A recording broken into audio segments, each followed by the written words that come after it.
बीते समय में ओले गिरने, प्राकृतिक आपदा की वजह से एमपी के किसानों का नुकसान हुआ है।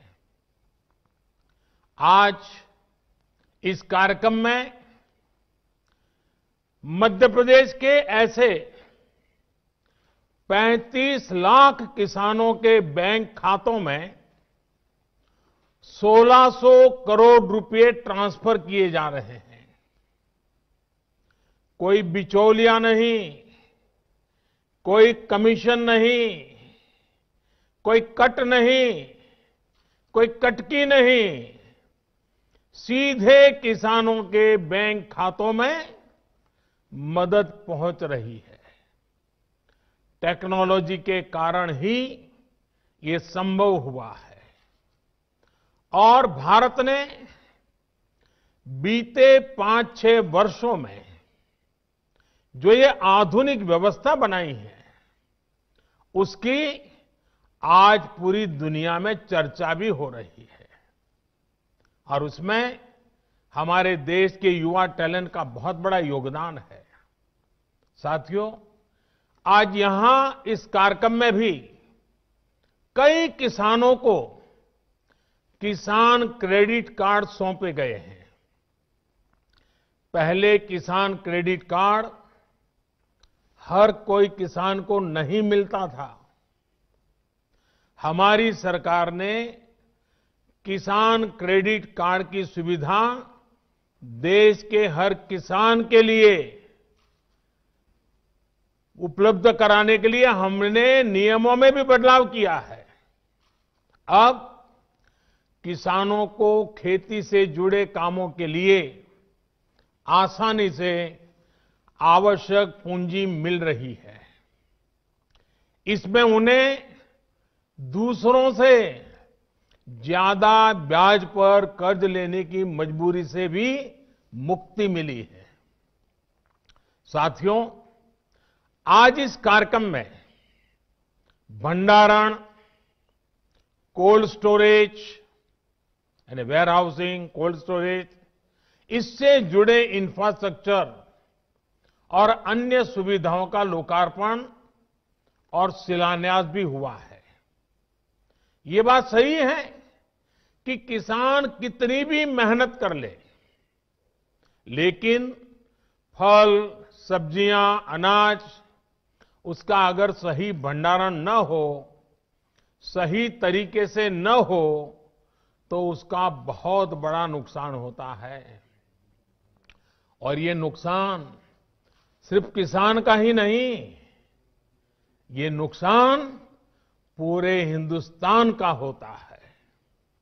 एक अनुमान है कि करीब करीब 1 लाख करोड़ रुपए के फल, सब्जियां और अनाज हर साल इस वजह से बर्बाद हो जाते हैं।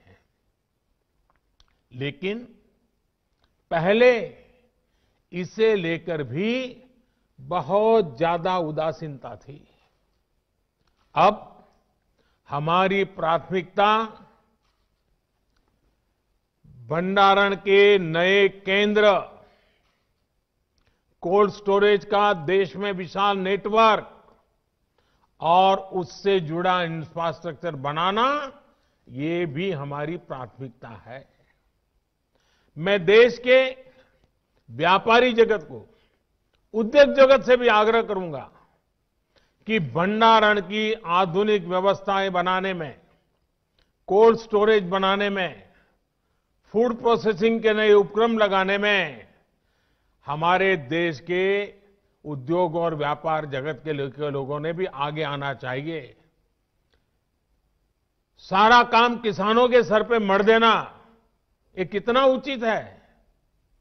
हो सकता है आपकी कमाई थोड़ी कम होगी, लेकिन देश के किसान का, देश के गरीब का, देश के गांव का भला होगा। साथियों, भारत की कृषि, भारत का किसान अब और पिछड़ेपन में नहीं रह सकता। दुनिया के बड़े बड़े देशों के किसानों को जो आधुनिक सुविधा उपलब्ध है, वो सुविधा भारत के भी किसानों को मिले, इसमें अब और देर नहीं की जा सकती। समय हमारा इंतजार नहीं कर सकता। तेजी से बदलते हुए वैश्विक परिदृश्य में भारत का किसान सुविधाओं के अभाव में, आधुनिक तौर तरीकों के अभाव में असहाय होता जाए, ये स्थिति स्वीकार नहीं की जा सकती।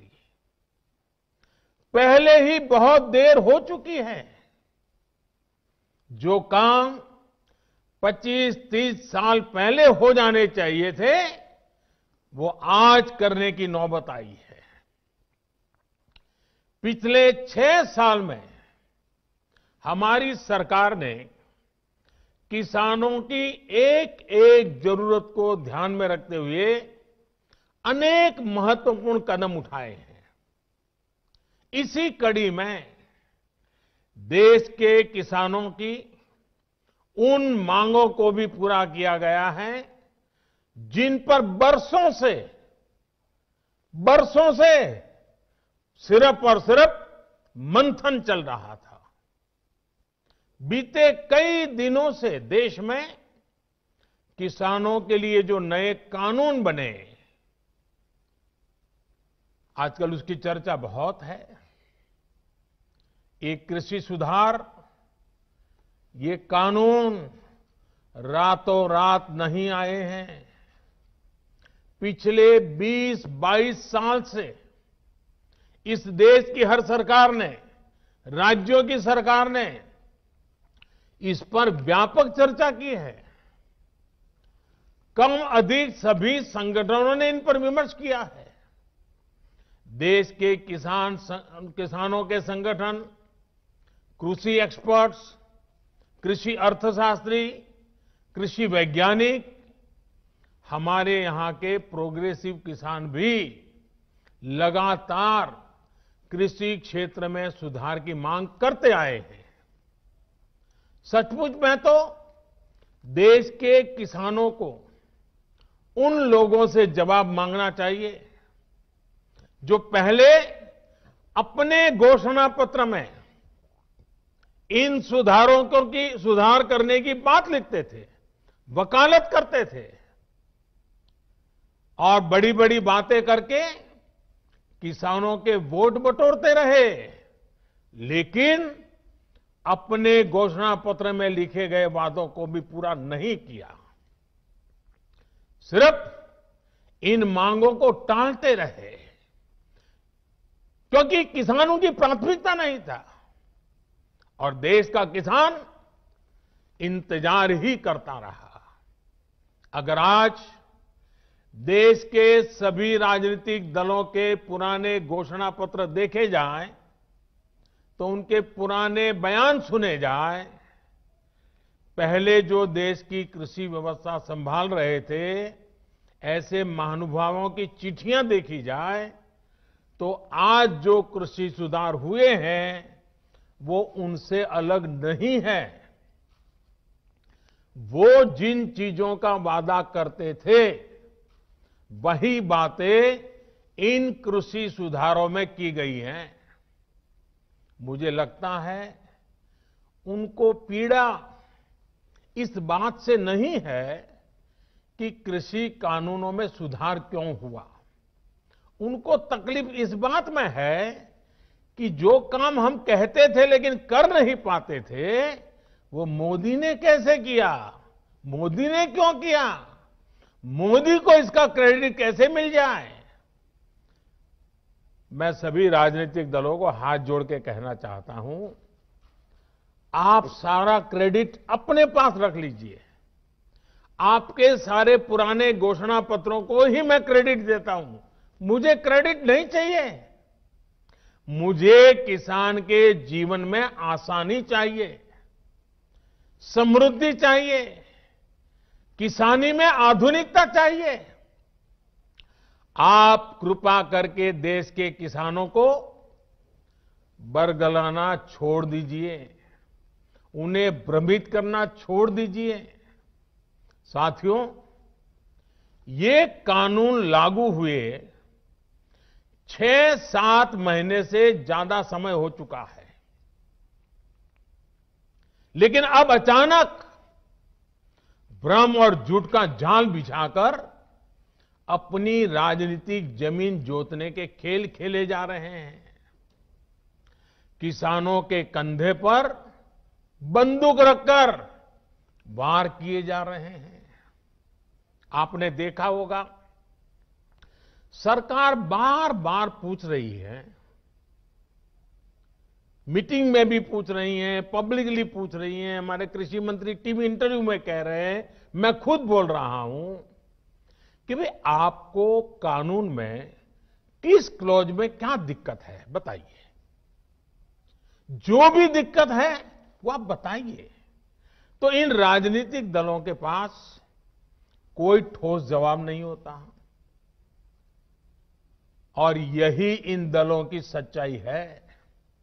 साथियों, जिनकी खुद की राजनीतिक जमीन खिस गई है, वो किसानों की जमीन चली जाएगी, किसानों की जमीन चली जाएगी का डर दिखाकर अपनी राजनीतिक जमीन खोज रहे हैं।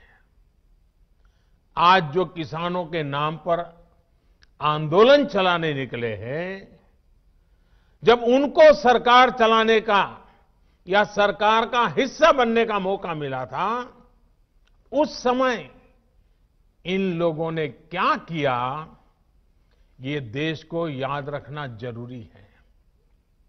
मैं आज देशवासियों के सामने, देश के किसानों के सामने, इन लोगों का कच्चा चिट्ठा भी देश के लोगों के सामने, मेरे किसान भाइयों बहनों के सामने आज मैं खुला करना चाहता हूं, मैं बताना चाहता हूं। साथियों, किसानों की बातें करने वाले लोग आज झूठे आंसू बहाने वाले लोग कितने निर्दयी हैं, इसका बहुत बड़ा सबूत है स्वामीनाथन कमेटी की रिपोर्ट। स्वामीनाथन कमीशन की रिपोर्ट आई, लेकिन ये लोग स्वामीनाथन कमेटी की सिफारिशों को 8 साल तक दबाकर बैठे रहे। किसान आंदोलन करते थे, प्रदर्शन करते थे, लेकिन इन लोगों के पेट का पानी नहीं लिहाला। इन लोगों ने ये सुनिश्चित किया कि इनकी सरकार को किसान पर ज्यादा खर्च न करना पड़े, इसलिए इस रिपोर्ट को दबा दो। इनके लिए किसान देश की शान नहीं, इन्होंने अपनी राजनीति बढ़ाने के लिए किसान का समय समय पर इस्तेमाल किया है। जबकि किसानों के लिए संवेदनशील, किसानों के लिए समर्पित हमारी सरकार किसानों को अन्नदाता मानती है। हमने फाइलों के ढेर में फेंक दी गई स्वामीनाथन कमेटी की रिपोर्ट बाहर निकाला और इसकी सिफारिश से लागू की। किसानों को लागत का 1.5 गुना एमएसपी हमने दिया। साथियों, हमारे देश में किसानों के साथ धोखाधड़ी का एक बहुत ही बड़ा उदाहरण है कांग्रेस सरकारों के द्वारा की गई कर्ज माफी। जब 2 साल पहले मध्य प्रदेश में चुनाव होने वाले थे, तो कर्ज माफी का वायदा किया गया था। कहा गया था कि सरकार बनने के 10 दिन के भीतर सारे किसानों का कर्ज माफ कर दिया जाएगा। कितने किसानों का कर्ज माफ हुआ? सरकार बनने के बाद क्या क्या बहाने बताए गए, ये मध्य प्रदेश के किसान मुझसे भी ज्यादा अच्छी तरह जानते हैं। राजस्थान के लाखों किसान भी आज तक कर्ज माफी का इंतजार कर रहे हैं। किसानों को इतना बड़ा धोखा देने वालों को जब मैं किसान हित की बात करते देखता हूं तो मुझे बड़ा आश्चर्य होता है। ये कैसे लोग हैं? क्या राजनीति इस हद तक जाती है? क्या कोई इस हद तक छल कपट कैसे कर सकता है? और वो भी भोले भाले किसानों के नाम पर। किसानों को और कितना धोखा देंगे ये लोग। साथियों, हर चुनाव से पहले ये लोग कर्ज माफी की बात करते हैं।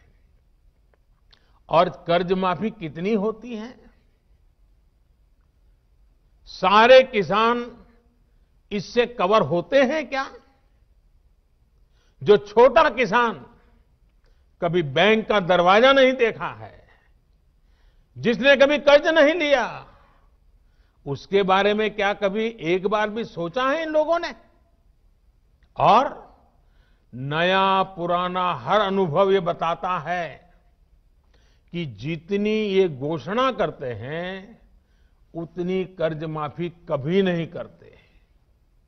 जितने पैसे ये भेजने की बात कर रहे हैं उतने पैसे किसानों तक कभी पहुंचते ही नहीं है। किसान सोचता था कि अब तो पूरा कर्ज माफ होगा और बदले में उसे मिलता था बैंकों का नोटिस और गिरफ्तारी का वारंट। और इस कर्ज माफी का सबसे बड़ा लाभ किसे मिलता था? इन लोगों के करीबियों को, नाते रिश्तेदारों को। अगर मेरे मीडिया के मित्र अगर थोड़ा खंगालेंगे तो ये सब 8-10 साल पहले की रिपोर्ट में उन्हें पूरी तरह कच्चा चिट्ठा मिल जाएगा। यही उनका चरित्र रहा है। किसानों की राजनीति का दम भरने वालों ने कभी इसके लिए आंदोलन नहीं किया, प्रदर्शन नहीं किया।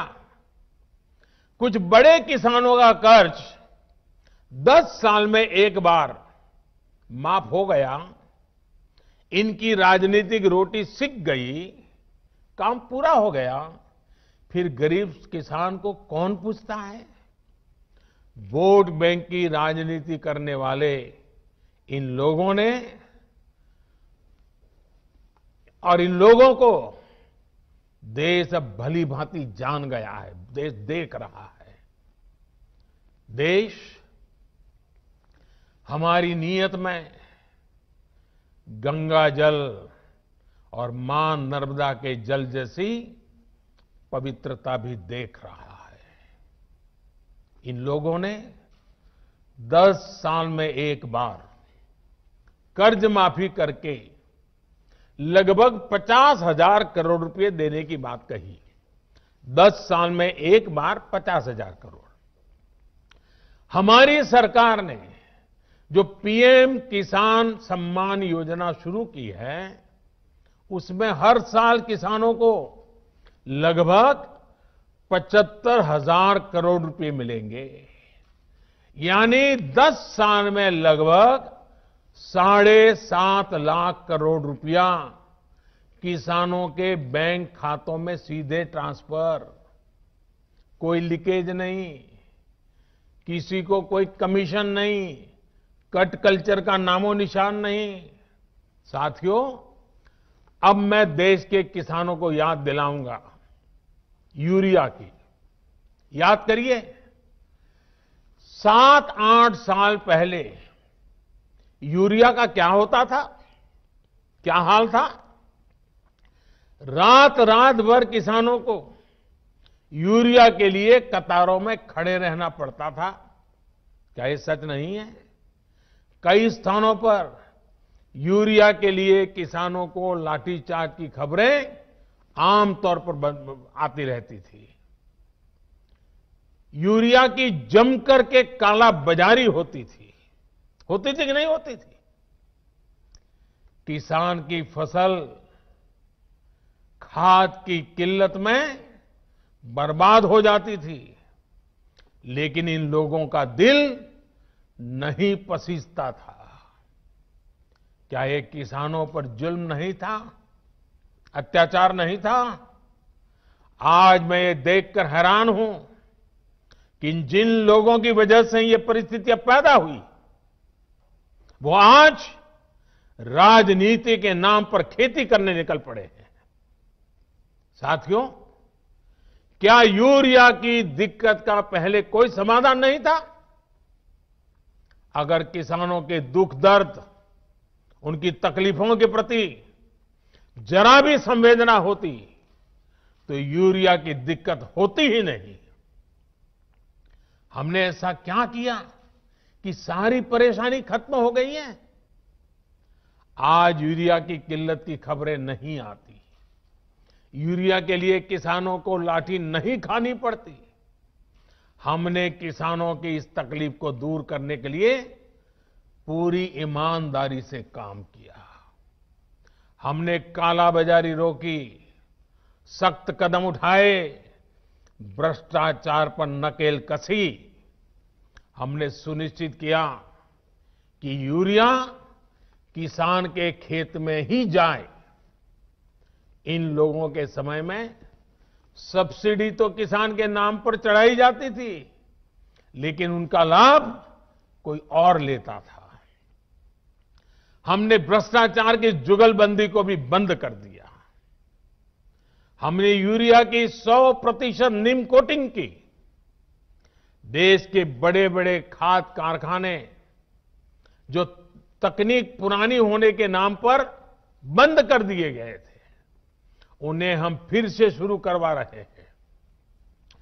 अगले कुछ साल में यूपी के गोरखपुर में, बिहार के बरौनी में, झारखंड के सिंदरी में, ओडिशा के तालचेर में, तेलंगाना के रामागुंडम में आधुनिक फर्टिलाइजर प्लांट्स शुरू हो जाएंगे।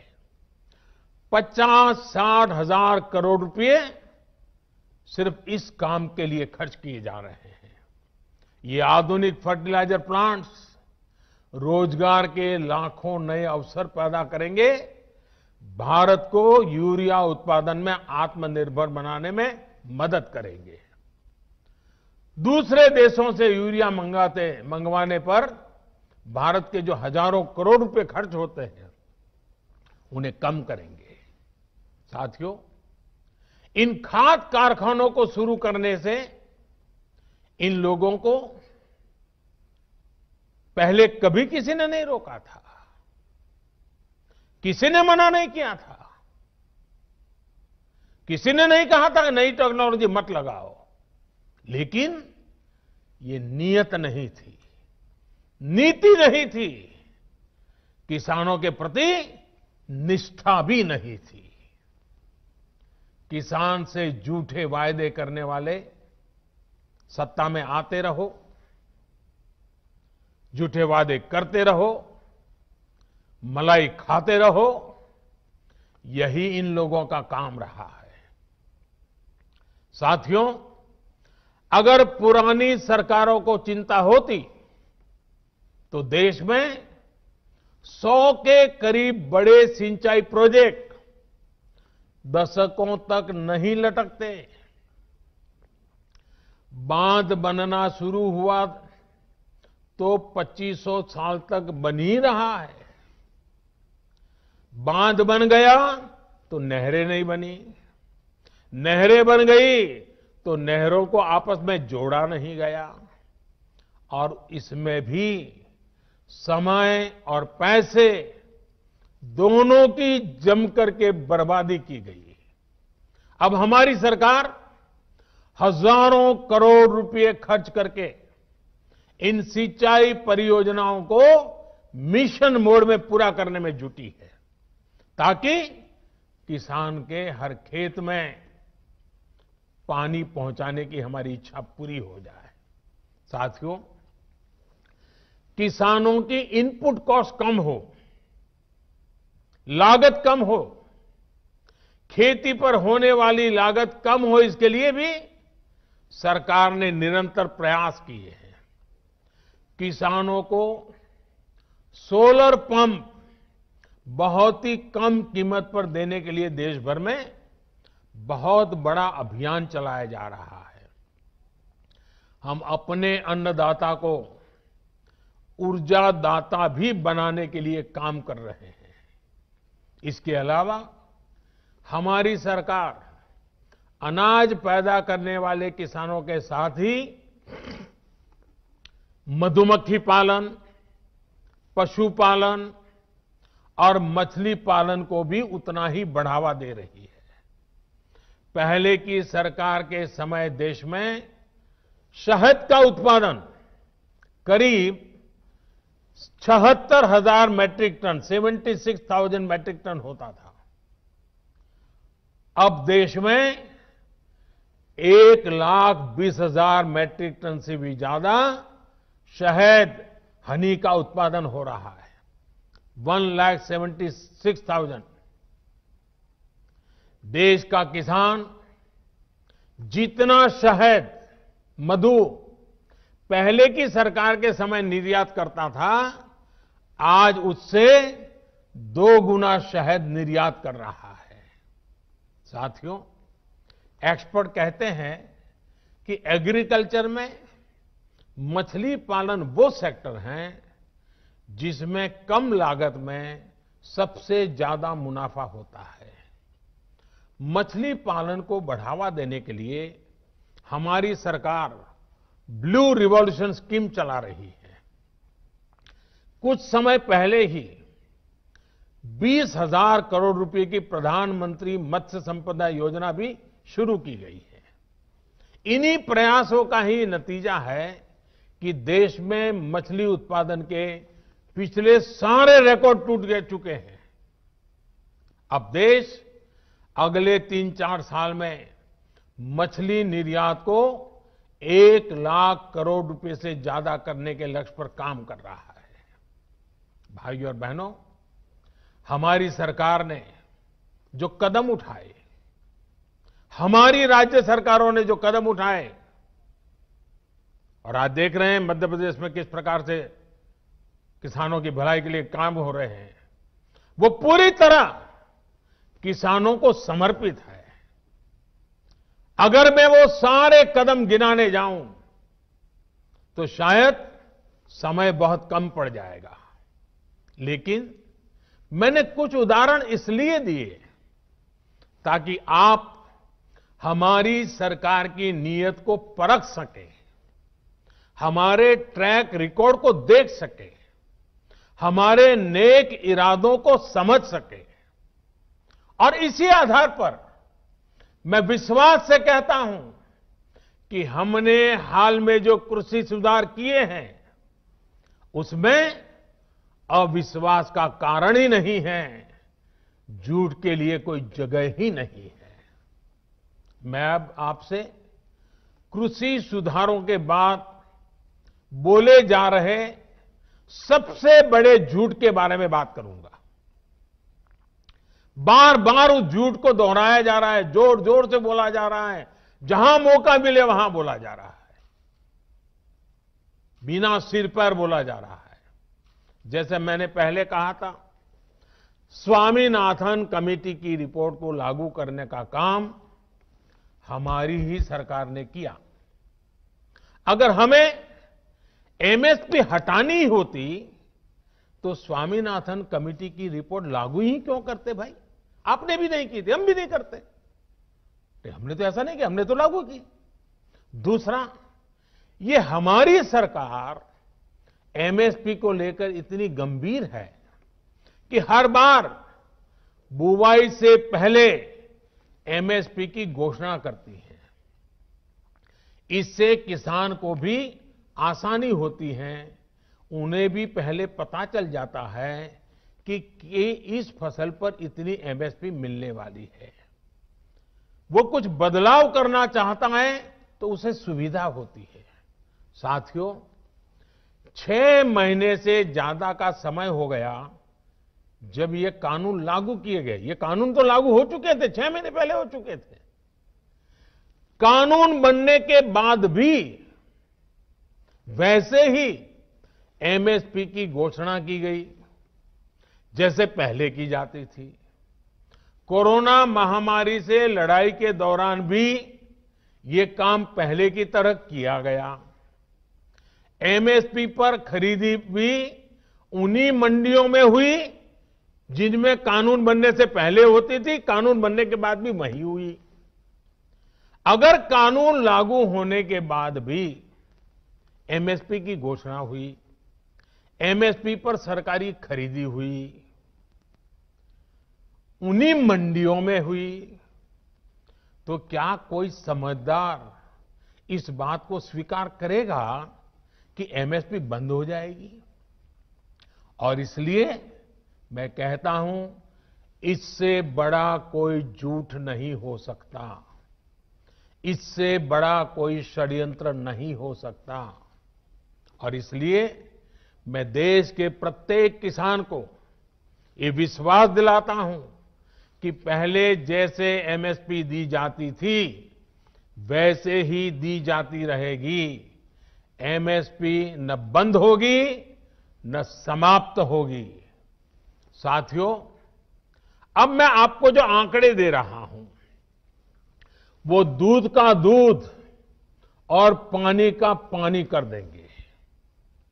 पिछली सरकार के समय गेहूं पर एमएसपी थी 1400 रुपये प्रति क्विंटल। हमारी सरकार प्रति क्विंटल गेहूं पर 1975 रुपये एमएसपी दे रही है। पिछली सरकार के समय धान पर एमएसपी थी 1310 रुपये प्रति क्विंटल। हमारी सरकार प्रति क्विंटल धान पर करीब 1870 रुपये एमएसपी दे रही है। पिछली सरकार में ज्वार पर एमएसपी थी 1520 रुपये प्रति क्विंटल। हमारी सरकार ज्वार पर प्रति क्विंटल 2640 रुपये एमएसपी दे रही है। पिछली सरकार के समय मसूर की दाल पर एमएसपी थी 1950 रुपये। हमारी सरकार प्रति क्विंटल मसूर दाल पर 5100 रुपये एमएसपी दे रही है। पिछली सरकार के समय चने पर एमएसपी थी 3100 रुपये। हमारी सरकार अब चने पर प्रति क्विंटल 5100 रुपये एमएसपी दे रही है। पिछली सरकार के समय तूर दाल पर एमएसपी थी 4300 रुपये प्रति क्विंटल। हमारी सरकार तूर दाल पर प्रति क्विंटल 6000 रुपये एमएसपी दे रही है। पिछली सरकार के समय मूंग दाल पर एमएसपी थी 4500 रुपये प्रति क्विंटल। हमारी सरकार मूंग दाल पर करीब 7200 रुपये 7200 रुपये एमएसपी दे रही है। साथियों, ये इस बात का सबूत है कि हमारी सरकार एमएसपी समय समय पर बढ़ाने को कितनी तवज्जो देती है, कितनी गंभीरता दे देती है। एमएसपी बढ़ाने के साथ ही सरकार का जोर इस बात पर भी रहा है कि ज्यादा से ज्यादा अनाज की खरीदारी एमएसपी पर की जाए। पिछली सरकार ने अपने 5 साल में किसानों से लगभग 1700 लाख मैट्रिक टन धान खरीदा था। ये आंकड़े याद रखना। हमारी सरकार ने अपने 5 साल में 3000 लाख मैट्रिक टन धान किसानों से एमएसपी में खरीदा, करीब करीब डबल। पिछली सरकार ने अपने 5 साल में करीब 3.25 लाख मैट्रिक टन तिलहन खरीदा था। हमारी सरकार ने अपने 5 साल में 56 लाख मैट्रिक टन से ज्यादा एमएसपी पर खरीदा है। अब सोचिए, कहां 3.25 लाख और कहां 56 लाख।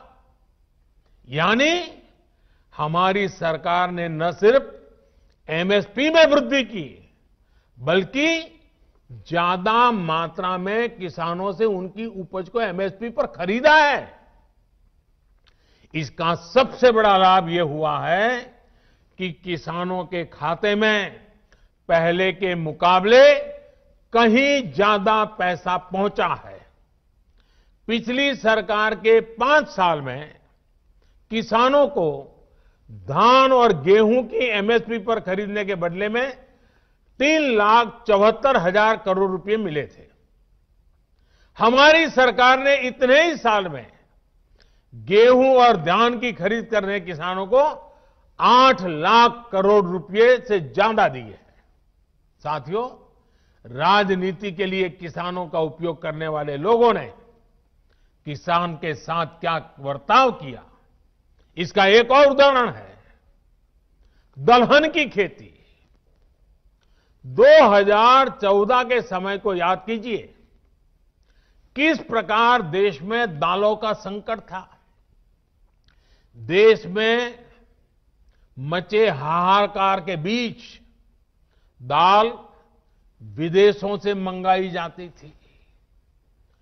हर रसोई का खर्च दाल की बढ़ती कीमतों के साथ बढ़ रहा था। जिस देश में दुनिया में सबसे ज्यादा दाल की खपत है, उस देश में दाल पैदा करने वाले किसानों को तबाह करने में इन लोगों ने कोई कसर नहीं रखी थी। किसान परेशान था और वो मौज ले रहे थे। जो दूसरे देशों से दाल मंगवाने के काम में उनको मजा आता था। ये बात मैं मानता हूं कि कभी कभार प्राकृतिक आपदा आ जाए, अचानक कोई संकट आ जाए, तो विदेश से दाल मंगवाई जा सकती है। देश के नागरिकों को भूखा नहीं रखा सकता, लेकिन हमेशा ऐसा क्यों हो? साथियों, ये लोग दाल पर ज्यादा एमएसपी भी नहीं देते थे और उसकी खरीद भी नहीं करते थे। हालत ये थी कि 2014 से पहले के 5 साल, उनके 5 साल, उन्होंने सिर्फ 1.5 लाख मैट्रिक टन दाल ही किसानों से खरीदी। 1.5 लाख मैट्रिक टन, ये आंकड़ा याद रखिए भाइयों बहनों, सिर्फ 1.5 लाख मैट्रिक टन दाल खरीदी। जब 2014 में हमारी सरकार आई तो हमने नीति भी बदली और बड़े निर्णय भी लिए। हमने किसानों को भी दाल की पैदावार के लिए प्रोत्साहित किया। भाइयों और बहनों, हमारी सरकार ने किसानों से पहले की तुलना में 112 लाख मैट्रिक टन, मैं दोबारा बोलता हूं, 112 लाख मैट्रिक टन दाल एमएसपी पर खरीदी। सोचिए, 1.5 लाख उनके जमाने में, वहां से हम सीधे ले गए 112 लाख मैट्रिक टन। उन लोगों ने अपने 5 सालों में दाल किसानों को, दाल पैदा करने वाले किसानों को कितना रुपया दिया? 650 करोड़ रुपए। हमारी सरकार ने क्या किया? हमने करीब करीब 50,000 करोड़ रुपए दाल पैदा करने वाले किसानों को दिया। कहां 600 करोड़, कहां 50,000 करोड़। आज दाल के किसान को भी ज्यादा पैसा मिल रहा है, दाल की कीमतें भी कम हुई हैं, जिससे गरीब को सीधा फायदा हुआ है। जो लोग किसानों को न एमएसपी दे सके, न एमएसपी पर ढंग से खरीद सके, वो एमएसपी पर किसानों को गुमराह कर रहे हैं। साथियों, कृषि सुधारों से जुड़ा एक और झूठ फैलाया जा रहा है। एपीएमसी यानी हमारी मंडियों को लेकर के हमने कानून में क्या किया है? हमने कानून में किसानों को आजादी दी है, नया विकल्प दिया है। अगर देश में किसी को साबुन बेचना हो तो सरकार ये तय नहीं करती कि सिर्फ इसी दुकान पर बेच सकते हो। अगर किसी को स्कूटर बेचना हो तो सरकार ये तय नहीं करती कि सिर्फ इसी डीलर को बेच सकते हो। लेकिन पिछले 70 साल से सरकार किसानों को ये जरूर बताती रही है कि आप सिर्फ इसी मंडी में अपना अनाज बेच सकते हो। मंडी के अलावा किसान चाहकर भी अपनी फसल कहीं और नहीं बेच सकता था।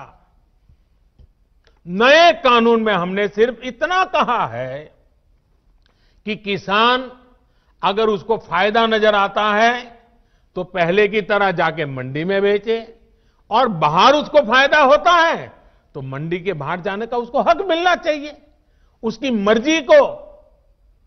क्या लोकतंत्र में मेरे किसान भाई को इतना हक नहीं हो सकता है? अब जहां किसान को लाभ मिलेगा वहां वो अपनी उपज बेचेगा। मंडी भी चालू है, मंडी में भी जाकर के बेच सकता है। जो पहले था वो भी कर सकता है, किसान की मर्जी पर करेगा।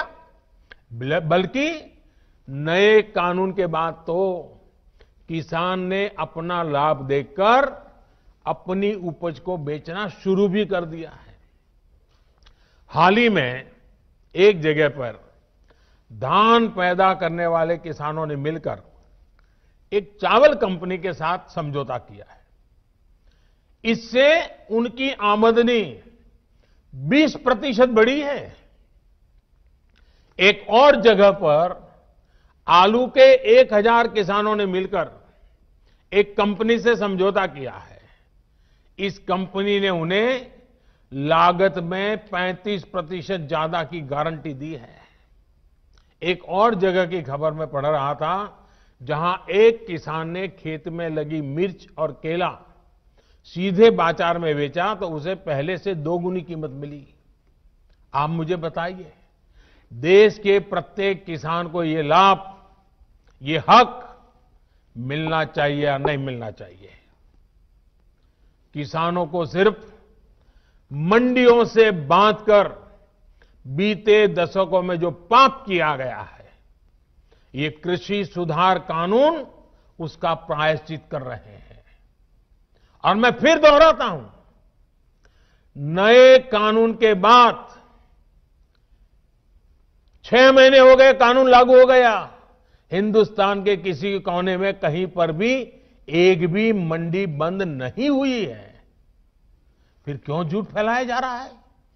सच्चाई तो यह है कि हमारी सरकार एपीएमसी को आधुनिक बनाने पर, उनके कंप्यूटरीकरण पर 500 करोड़ रुपए से ज्यादा खर्च कर रही है। फिर ये एपीएमसी बंद किए जाने की बात कहां से आई? बिना सैर पैर बस झूठ फैलाओ, बार बार बोलो। साथियों, नए कृषि सुधारों को लेकर तीसरा बहुत बड़ा झूठ चल रहा है, फार्मिंग एग्रीमेंट को लेकर। देश में फार्मिंग एग्रीमेंट का कोई नई चीज नहीं है। क्या कोई नया कानून बनाकर हम अचानक फार्मिंग एग्रीमेंट को लागू कर रहे हैं? जी नहीं। हमारे देश में बरसों से फार्मिंग एग्रीमेंट की व्यवस्था चल रही है। 1-2 नहीं, बल्कि अनेक राज्यों में पहले से फार्मिंग एग्रीमेंट होते रहे हैं। अभी किसी ने मुझे एक अखबार की रिपोर्ट भेजी, 8 मार्च 2019 की। उसमें पंजाब की कांग्रेस सरकार किसानों और एक मल्टीनेशनल कंपनी के बीच 800 करोड़ रुपए के फार्मिंग एग्रीमेंट का जश्न मना रही है, इसका स्वागत कर रही है। पंजाब के मेरे किसान भाई बहनों की खेती में ज्यादा से ज्यादा निवेश हो, ये हमारी सरकार के लिए भी खुशी की बात है। साथियों, देश में फार्मिंग एग्रीमेंट से जुड़े पहले जो भी तौर तरीके चल रहे थे, उसमें किसानों का बहुत जोखिम था, बहुत रिस्क था। नए कानून में हमारी सरकार ने फार्मिंग एग्रीमेंट के दौरान किसान को सुरक्षा देने के लिए कानूनी प्रावधान किए हैं। हमने तय किया है कि फार्मिंग एग्रीमेंट में सबसे बड़ा हित अगर देखा जाएगा तो वो उस किसान का देखा जाएगा। हमने कानूनन तय किया है कि किसान से एग्रीमेंट करने वाला अपनी जिम्मेदारी से भाग नहीं पाएगा। जो किसान को उसने वादा किया होगा, वो स्पॉन्सर करने वाले को, वो भागीदार को उसे पूरा करना ही होगा। अगर नए किसान कानून लागू होने के बाद कितने ही उदाहरण सामने आ रहे हैं जहां किसानों ने अपने इलाके में एसडीएम से शिकायत की और शिकायत के कुछ ही दिन के भीतर किसानों को अपना बकाया मिल गया। साथियों, फार्मिंग एग्रीमेंट में सिर्फ फसलों या उपज का समझौता होता है। जमीन किसान के ही पास रहती है। एग्रीमेंट और जमीन का कोई लेना देना नहीं है। प्राकृतिक आपदा आ जाए तो भी एग्रीमेंट के अनुसार किसान को पूरे पैसे मिलते हैं। नए कानूनों के अनुसार अगर अचानक, यानी जो एग्रीमेंट तय हुआ है, लेकिन जो स्पॉन्सरर है, जो भागीदार है, जो पूंजी लगा रहा है, और अचानक मुनाफा बढ़ गया, और किसान के कॉन्ट्रैक्ट में तो कम पैसा है लेकिन मुनाफा बढ़ गया, तो इस कानून में ऐसा प्रावधान है कि जो बढ़ा हुआ मुनाफा है, किसान को उसमें से भी कुछ हिस्सा देना पड़ेगा। साथियों, एग्रीमेंट करना है या नहीं करना है, ये कोई कंपलसरी नहीं है। ये किसान की मर्जी पर है। भाई,